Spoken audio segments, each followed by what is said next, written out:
Tapi di dalam realita kehidupan, contohnya seperti ini. Ada seseorang meninggal karena penyakit kanker, dia sakit sampai meninggal. Ada orang saking stresnya sampai dia gila. Tapi dia tetap menerapkan iman di hadir. Ini di kampung saya sendiri, dia gila tapi sholat. Apakah Allah menguji mereka dengan sakit, tapi mereka tidak tahan? Sedangkan di ayat tersebut Allah tidak menguji mereka sesuai dengan kesanggupannya. Kita kan tahu nih, manusia diuji sesuai dengan tahap intoleransi, kesabaran dan kesulitan mereka masing-masing. Mohon penjelasannya Ustaz. Terima kasih. Baik, saya langsung ya supaya tidak terjeda dan feel-nya bisa didapatkan. Saya ingin cerita sedikit Mas. Satu kali di awal saya pulang ke Indonesia dan saya kemudian mengajar di Bekasi. Ada satu pengajian ibu-ibu perempuan khusus untuk perempuan di hari Kamis. Saat terselenggara itu, satu kajian pertama full, kajian kedua tiba-tiba satu orang tidak ada.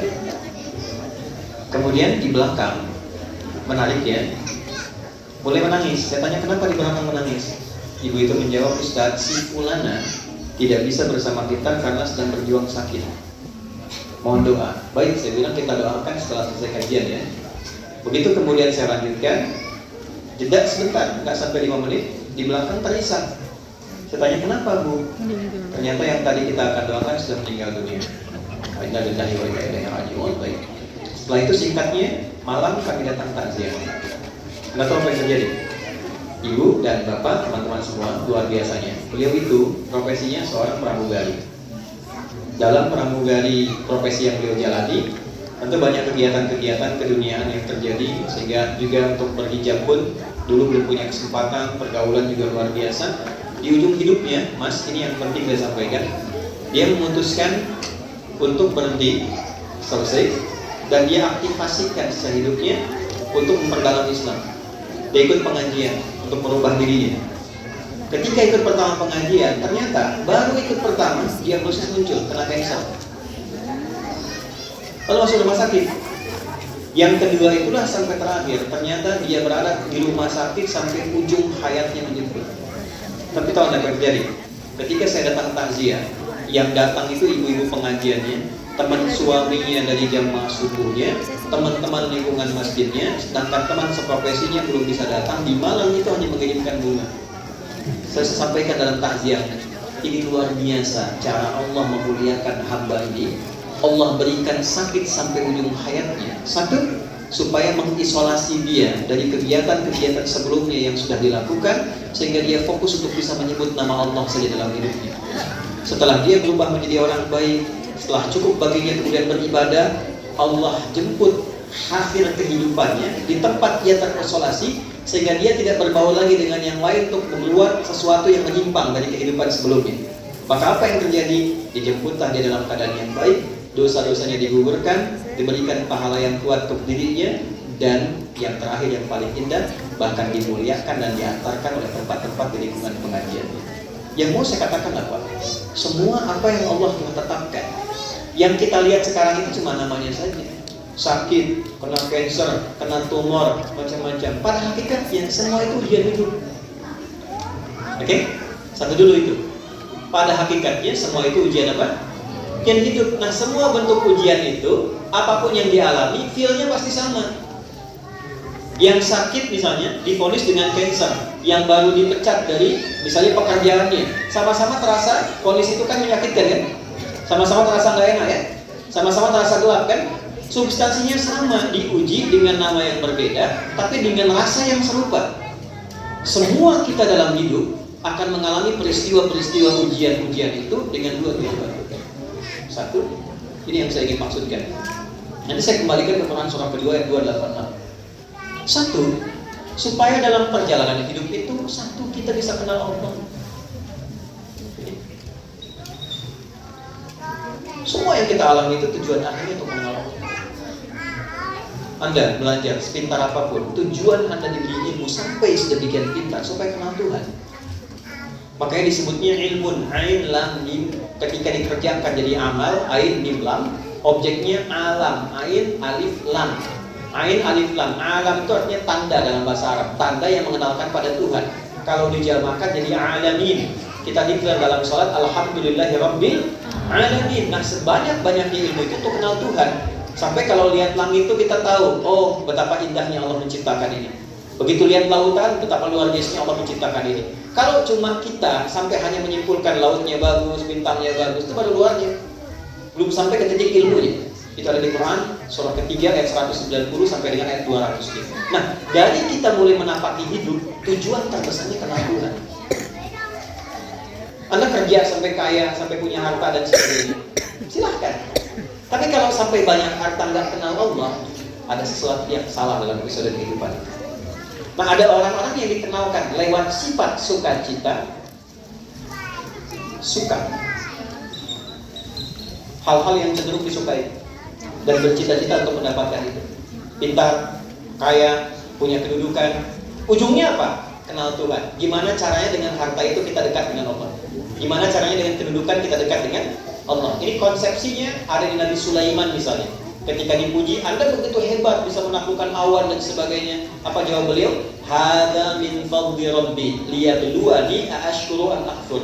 Ini keutamaan yang Tuhan titipkan pada saya hanya untuk menguji secara konseptual apakah saya kenal Allah atau tidak. Mengenal Allah dengan sifat sukacita disebut dengan syukur namanya.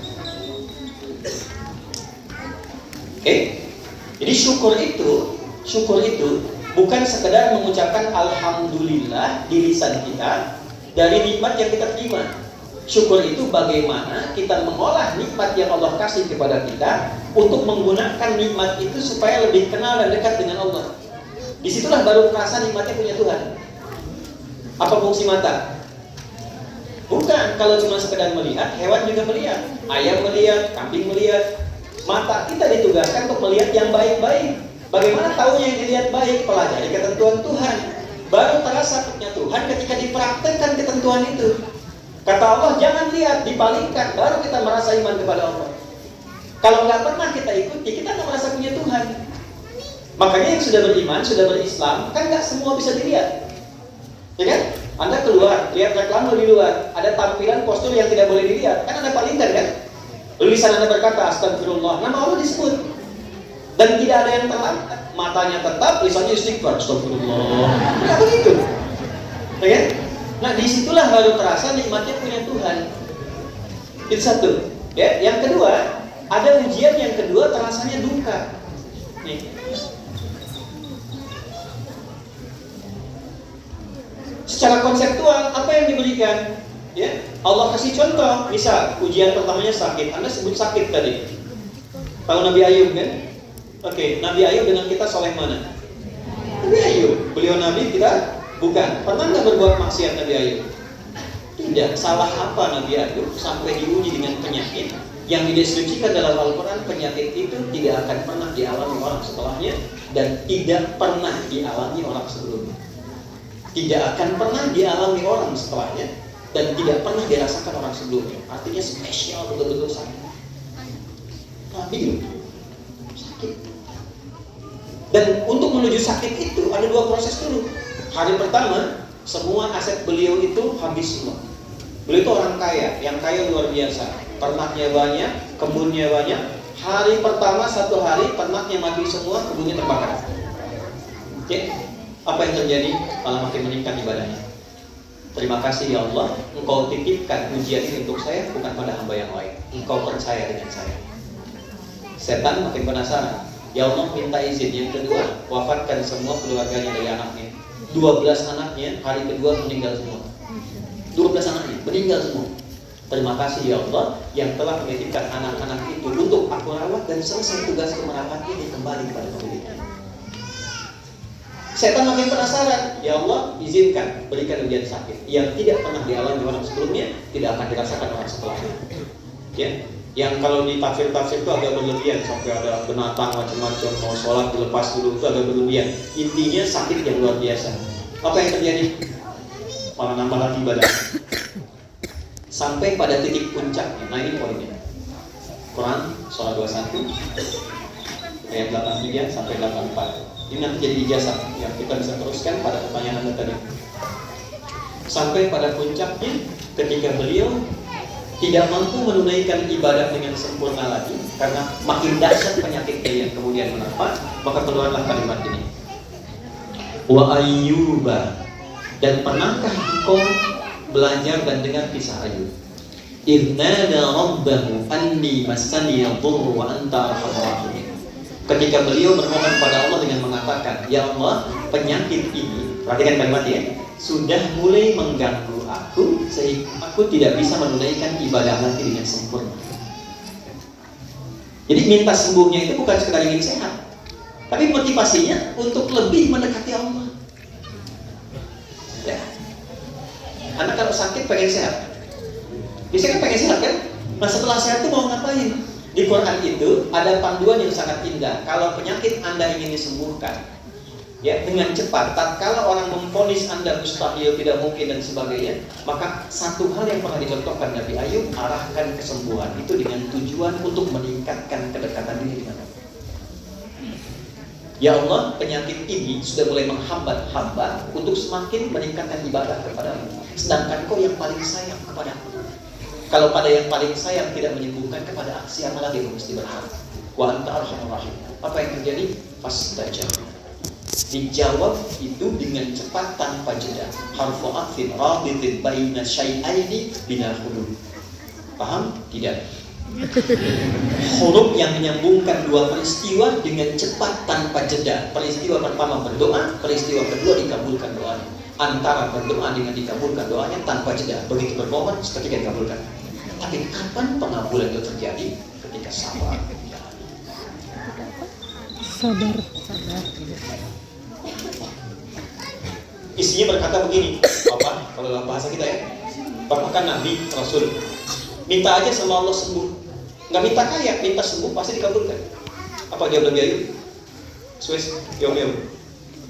Kata Nabi Ayub ini, Mah, berapa lama kita ini kaya? Ada riwayat mengatakan 70 tahun, ada riwayat mengatakan 20 tahun. Berapa lama kita sehat? 20 tahun. Berapa lama kita diuji sakit?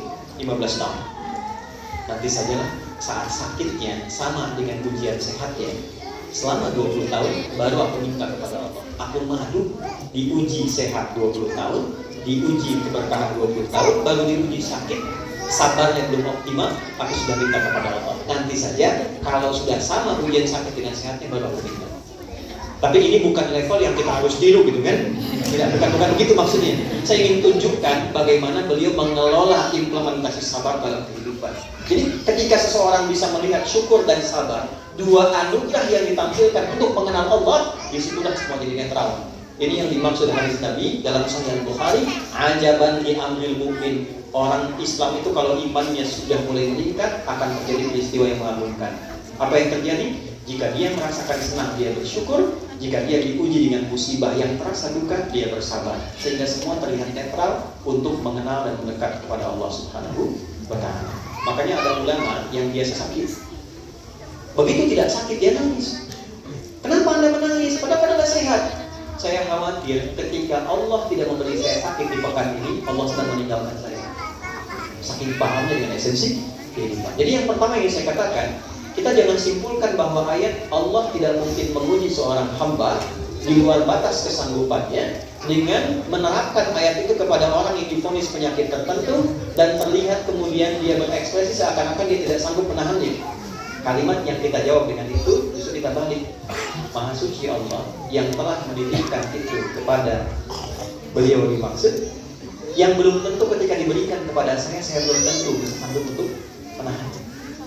Yang diberikan kepada orang lain belum tentu sanggup menjalaninya. Diberikan kepada hamba yang ini karena dipilih dia dengan itu, satu meningkatkan kesabaran. Dia dapat peluang ibadah. Jadi kalau Anda menghadapi apapun, persepsikan itu dalam bahasa Quran, satu, sebagai peluang ibadah untuk mengenal dan mendekat kepada Allah dengan apa yang khusus diberikan pada kita, bukan pada orang lain. Ini mahal. Di situ kita sering berdoa kan? Di situ kita sering sebut namanya. Berapa banyak yang dinilai? Di situ kita simpulkan untuk kreatif, menjalani hidup dengan baik. Di situ kita simpulkan untuk tidak memanfaatkan waktu dengan baik, tidak sia-sia lagi. Mahal. Yang belum tentu kita dapatkan itu pada situasi yang orang sebut dengan kata-kata dia sehat. Jadi pada akhirnya sakit dan sehat itu hanya titipan dari Allah untuk semakin meningkatkan ibadah kita kepada Allah. Bagian pertama.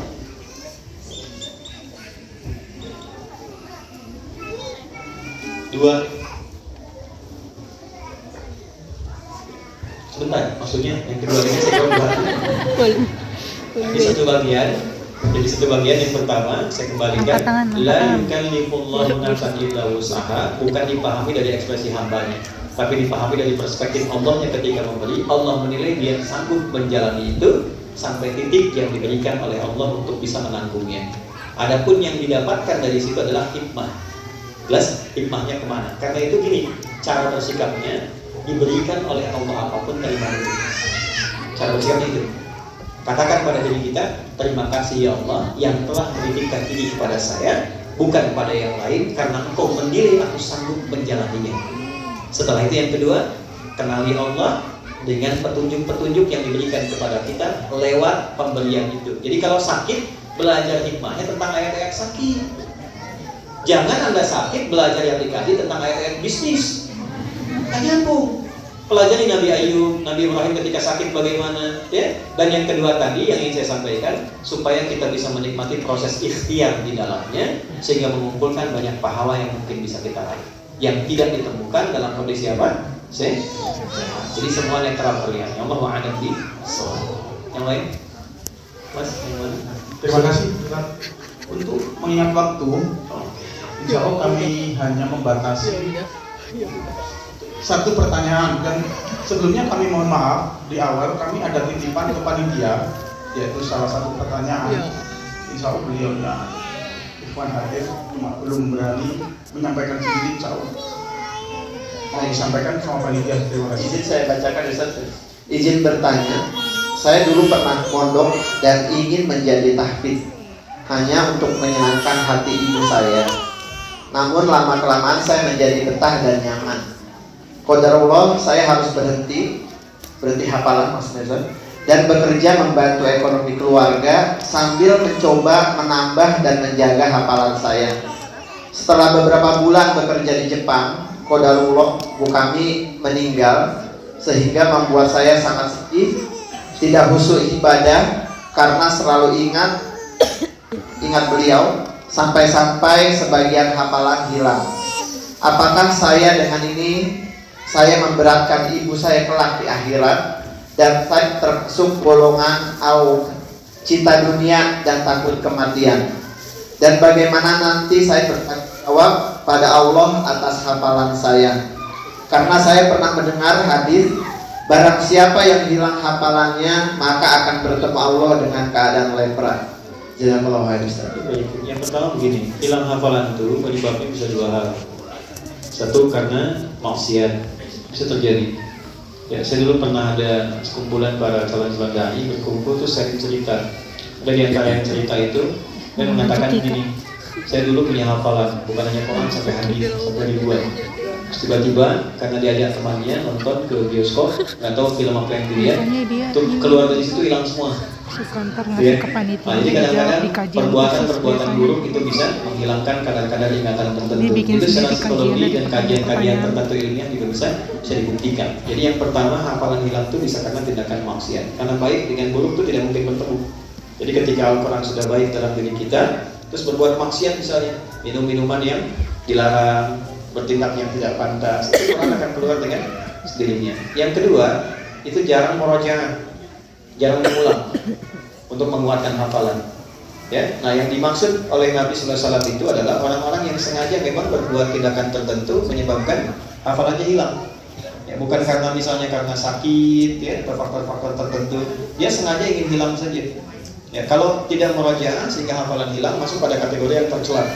Sudah dikasih kok dibuang gitu. Ya, kecuali kalau sengaja melakukan itu untuk hafalannya hilang, maka termasuk pada golongan yang berdosa.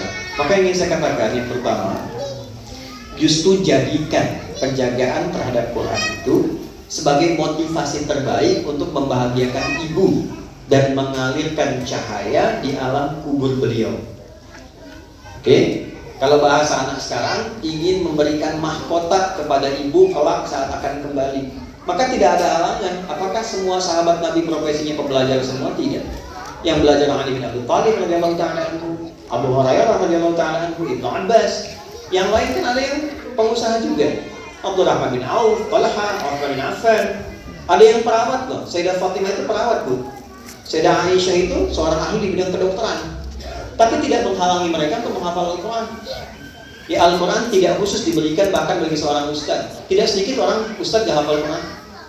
Apakah semua kiai hafal Quran? Belum tentu. Paham Quran? Mungkin, iya, banyak. Tapi hafal Quran belum tentu.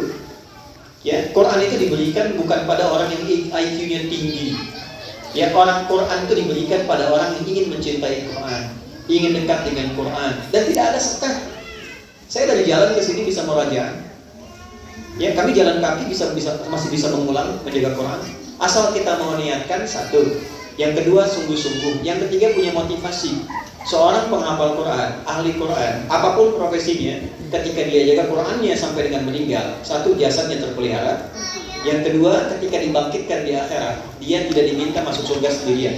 Quran surah 13 Ar-Ra'd ayat 23 sampai 24. Perhatikan kalimatnya. Jannatu 'adnin yadkhulunaha. Ada seorang ahli Quran. Saya tafsirkan ahli Quran dengan awalan Quran surah 35 Fatir ayat 33 karena dibuka dengan kalimat yang sama. Ya. Jannatu 'adnin yadkhulunaha. Ada seorang ahli Quran masuk surga. Lalu Allah perintahkan begini, wa man salaha min abaihim. Kamu jangan masuk sendirian, gandeng bapakmu dulu, gandeng ibumu dulu, yang pernah mendidik engkau dengan baik sehingga jadi seperti sekarang. Soleh, gandeng dulu. Bahkan nanti ada di hadis riwayat At-Tirmidzi yang di nomor hadis 2915 itu. Ya, itu diminta dulu pakaikan mahkota itu, dikasih mahkota, pakaikan ini di kepala kedua orang tuamu dulu. Maka dipakaikanlah mahkota dengan cahaya yang lebih terang daripada sinar matahari yang memasuki ruangan, satu ruangan. Maka dipakaikan, lalu Qurannya berkata, Allahumma halli, ya Allah, berikan lagi tambahan jubah kehormatan. Maka diberikan jubah kehormatan. Ini yang dimaksud nanti di Quran surah 35 Fatir ayat 33. Ya. Jannatu 'adnin yadkhulunaha yuhallawna fiha min asawir. Ya, wa libasuhum fiha harir. Ada orang-orang penghafal Quran yang diberikan perhiasan, diberikan jubah mewah untuk membedakan mana fasilitator, mana motivator, mana orang-orang yang pelaku untuk menghafal Quran itu. Maka ketika dia sudah mendapatkan itu, kata Allah, gandeng bapakmu, gandeng ibumu. Kemudian gandeng pasanganmu. Ya. Kalau sudah menikah ya. Ya, mudah-mudahan yang belum menikah diberi kesempatannya sebelum kiamat pulang 2 hari lah. Ya. Nah, nanti kalau sudah belum menikah, nanti pasangannya yang laki-laki bidadari surga, yang perempuan pangeran-pangeran surga. Itu ayatnya banyak. Secara singkat, wa azwajihim wa dzurriyyatihim. Lalu, nah ini poinnya. Semua keluarga itu diminta berbaris sampai anaknya, cucunya di belakang. Dia ikuti, dia pimpin di depan. Wal malaikatu yadkhuluna 'alaihim min kulli bab. Dan malaikat diperintahkan di semua depan pintu surga untuk menyambut keluarga besar ini. Dan perhatikan apa kalimat malaikatnya. Salamun alaikum bima sabartum fa ni'ma uqbad dar. Selamat karena Anda sabar menjaga Quran Anda saat ini. Sabar. Ini bukan alasan. Justru jadi salah kalau menjadikan wafatnya ibu sebagai satu hambatan untuk meneruskan hafalan. Bukan. Balik, jadikan motivasi. Yang ketika saya tambah hafalan, niatkan jadi cahaya di kesendirian ibu di alam sana. Niatkan mengalirkan jariah untuk ibu di alam sana. Tambahkan, yang kalau nggak ngaji sehari, rasakan cahaya nggak datang ke alam kubur. Banyak sekali riwayat menunjukkan bahwa orang tua minta ke anaknya beramal soleh supaya mengalirkan kebaikan ke mereka. Nanti kalau sudah banyak, dijawab di Quran surah ketiga ayat 169. وَلَا تَحْسَبَنَّ الَّذِينَ قُتِلُوا فِي سَبِيلِ اللَّهِ أَمْوَاتًا بَلْ أَحْيَاءٌ عِندَ رَبِّهِمْ يُرْزَقُونَ فَرِحِينَ بِمَا آتَاهُمُ اللَّهُ مِنْ فَضْلِهِ وَيَسْتَبْشِرُونَ بِالَّذِينَ لَمْ يَلْحَقُوا بِهِمْ مِنْ خَلْفِهِمْ أَلَّا خَوْفٌ عَلَيْهِمْ وَلَا هُمْ يَحْزَنُونَ. Jangan juga orang yang wafat karena mendedikasikan dirinya banyak beramal saleh, wafat begitu saja, tapi dia gembira dengan pahala, kebahagiaan, kesenangan yang melimpah baginya di alam kubur, sampai dia berkata pada orang yang belum menyusul dari keluarganya, kamu yang menangis dia, kamu gak usah meratap, kamu jangan banyak menangisi aku, di sini lebih indah. Kalau bisa teruskan amalmu, susul aku ke sini supaya kita bisa berbahagia dengan baik di waktu saat tiba aja. Jadi cara berpikirnya perbaiki dulu, jadikan terusan hafalan Quran itu supaya terjaga guna melahirkan amal-amal soleh mengalir kepada ibu. Nanti gini Bu, Pak, ciri Quran itu kalau sudah jadi ahli Quran cirinya 2. Kalau sudah menjadi ahli Quran cirinya 2. 1, ciri pendahuluan senang dengan Quran. Jadi nggak enak kalau mushaf ditempatkan begitu saja, cari tempat yang bagus. Terus pengen sehari nggak baca tuh nggak enak. Cintai Quran. Yang kedua itu hidupnya bisa bersama Quran. Pernah dengar Abdullah bin Mas'ud nggak? Pernah dengar? Saya tanya begini, kalau subuh di Jepang misalnya sekarang jam 4 ya, 4.46. Imsaknya jam berapa? Kurang 10 menit ya? Oke. Nah, kalau Abdullah bin Mas'ud jawabannya bukan begitu. Ditanya kan oleh sahabat, berapa jarak imsak ke subuh itu? Kata beliau, yang kurang lebih 50 ayat lah. Saking dekatnya dengan Quran. Kurang lebih 50 ayat. Jadi antara adanya Bilal dengan Abdullah bin Abi Maktum, kalau beliau ngaji 50 ayat, itu artinya selesai datang subuh. Saya pengen satu saat ketika anak ditanya, berapa jam dari Yokohama ke sini ke Meguro? Ya, kurang lebih 2 juz lah. Ya? Kalau sudah begitu tuh enak. Saladi, Masya Allah, itu peci ukuran berapa? Yukhadi'un Allah walladzina amanu. Anak-anak berapa? Ulaika ala hudan min rabbihim wa ulaika humul muflihun. Istri alif lam. Ada rencana poligami? Subhanallah. Yang perempuan terakhir, satu lagi. Baru pilih, yes. Ya, silakan.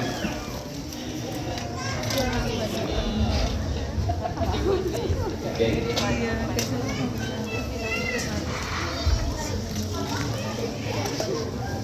Silakan. Assalamualaikum warahmatullahi wabarakatuh. Waalaikumsalam warahmatullahi wabarakatuh. Ustaz, saya mau tanya tentang takdir.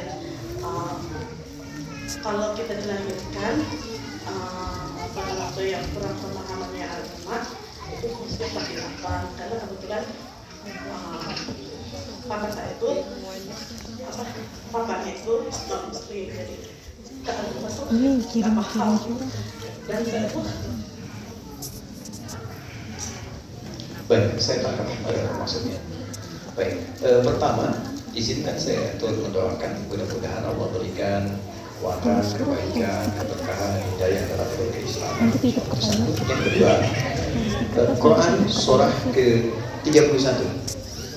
Oke, Luqman di ayat ke-14 sampai dengan 15. وَوَصَّيْنَا الْإِنسَانَ بِوَالِدَيْهِ حَمَلَتْهُ أُمُّهُ وَهْنًا عَلَى وَهْنٍ وَفِصَالُهُ فِي عَامَيْنِ أَنِ اشْكُرْ لِي وَلِوَالِدَيْكَ إِلَيَّ الْمَصِيرُ. Perhatikan kalimatnya selanjutnya. وَإِنْ جَاهَدَاكَ عَلَى أَنْ تُشْرِكَ بِي مَا لَيْسَ لَكَ بِهِ عِلْمٌ فَلَا تُطِعْهُمَا وَصَاحِبْهُمَا فِي الدُّنْيَا مَعْرُوفًا. Perhatikan kalimatnya, ini indah sekali. Dan aku berikan pesan yang tegas kata Allah kepada setiap anak agar ia meningkatkan baktinya kepada kedua orang tuanya. Bahkan di Quran surah ke-17 ayat 23, standar bakti kita ke orang tua itu menjadi parameter ketakwaan kita kepada Allah. Ingat baik-baik ya.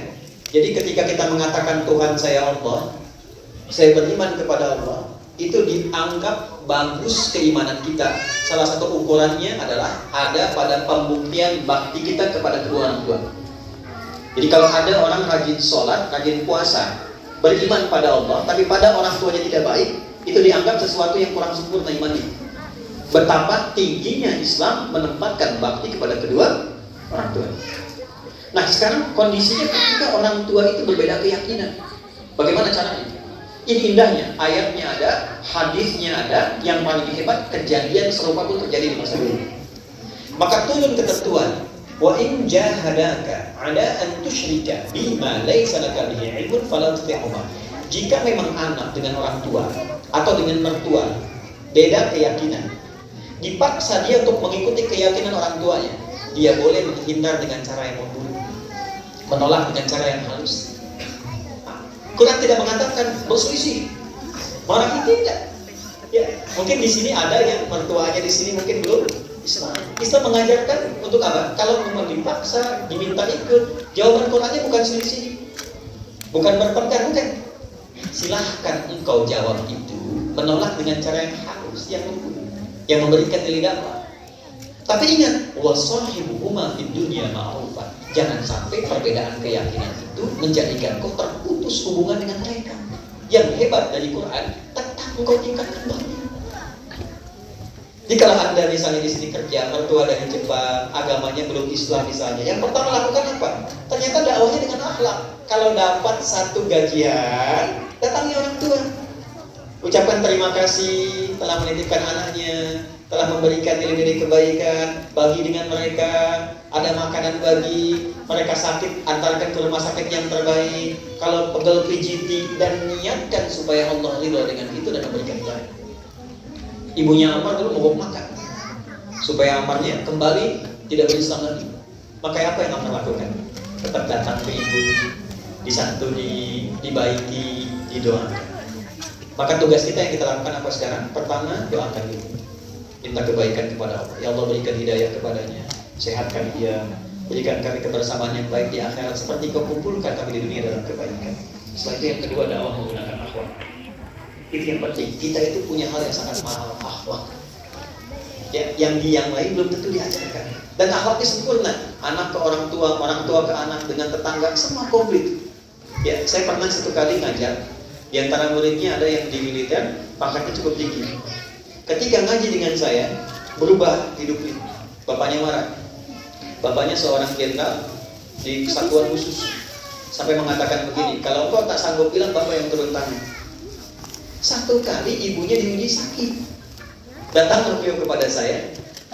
Saya katakan begini, Mas, inilah yang diizinkan oleh Allah sebagai jalan untuk menunjukkan nilai-nilai keislaman yang telah Anda pelajari. Silakan berikan yang terbaik pada ibu, dibawa ke rumah sakit terbaik, diberikan perhatian yang terbaik, dipijiti, dikasih servis macam-macam, sampai ibunya menangis melihat itu dan bertanya, kamu merubah begini, siapa yang ngajari? Keluarlah tulisannya, Ustadz yang kemarin Bapak Ibu soal itulah yang mengajarkan saya berbuat seperti ini. Maka ketiganya menangis, kemudian berkeinginan bertemu kami, sampai sekeluarga kita umrah bersama-sama. Ya, doakan, dalam sujud doakan, minta sama Allah. Tugas kita berikhtiar, bukan menentukan hasil. Biarkan Allah dengan takdirnya mengantarkan kita pada harapan-harapan yang kita mohonkan atau yang terbaik yang Allah berikan kepada kita. Jelas sampai di sini? Baik, saya kira cukup. Yang kalau dianggap cukup, izinkan saya untuk menyimpulkan pada satu bagian penting, kurang lebih 3-4 menit boleh ya, karena ini satu bagian yang jarang sekali orang pahami.